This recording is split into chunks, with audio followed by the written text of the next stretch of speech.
Guess what, আমার ভাইয়ের বিয়ে আর আজকে তার পাকা কথা, ডেট ফিক্সড হলো। আর আমি কোথায়?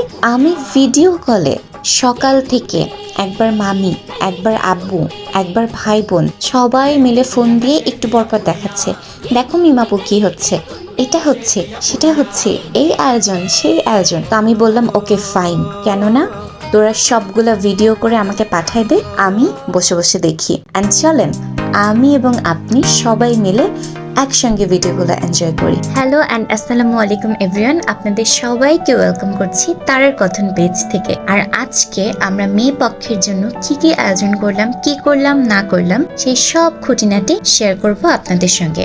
সামনে যাদের বিয়ের প্রোগ্রাম আছে তারা কিন্তু এই ভিডিওটা দেখলে অনেক কিছুর আইডিয়া পাবেন। আর যাদের সামনে কোনো বিয়ের প্রোগ্রাম নেই তারা এমনিই দেখেন।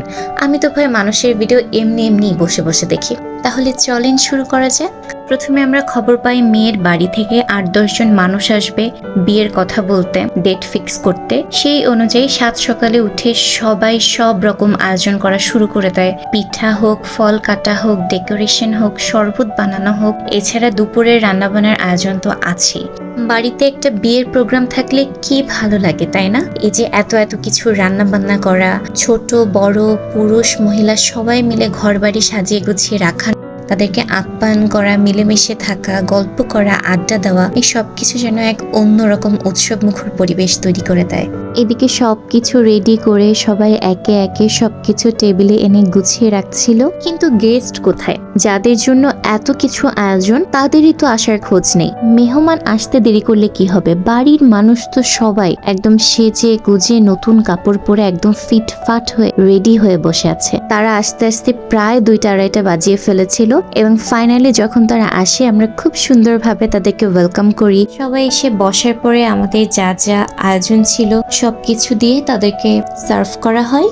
শুধু তাই নয়, অনেকের খালামুনি আবার সবাইকে খাইয়ে দিচ্ছিল, খাওয়াতে যাবার একটু মজাও করছিল, বিয়ে বাড়িতে যেসব হয় আর কি। এরপরেই শুরু হয় দুপুরের খাবার দাবারের আয়োজন এবং এই যে আয়োজন শুরু আর দৌড়াদৌড়ি শুরু। একবার রান্নাঘরে তো একবার ডাইনিং টেবিলে, একজন এটা দাও একজন সেটা দাও, এই নিয়ে দৌড়াদৌড়ি শুরু হয়ে যায়। কিন্তু এত সব কিছুর মধ্যে হবু জামাই কোথায়? জামাইকে তো একবারও দেখলাম না। চলেন দেখে আসি তো সে কি করছে। দরজা খুলে উকি মেরে দেখা গেল তিনি ঘরে বসে খাওয়া দাওয়া করছে। একটু পরে তাকে আবার ডাকা হবে কি না, সেই জন্য খেয়ে দিয়ে শক্তি সঞ্চয় করছে শ্বশুরবাড়ির লোকের সামনে যাওয়ার জন্য।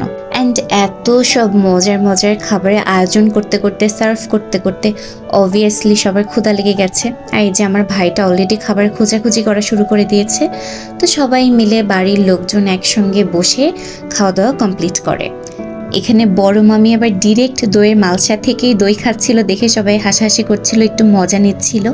তারপর এই যে ফাইনালি অনেককেও শ্বশুরবাড়ির লোকের সামনে নিয়ে যাওয়া হয়, ওনাদের সঙ্গে মিট করিয়ে দেওয়া হয়। আর ইনি হচ্ছে অনেকের নানা শ্বশুর সম্ভবত, উনি অনেককে আংটি পরিয়ে দিচ্ছিল।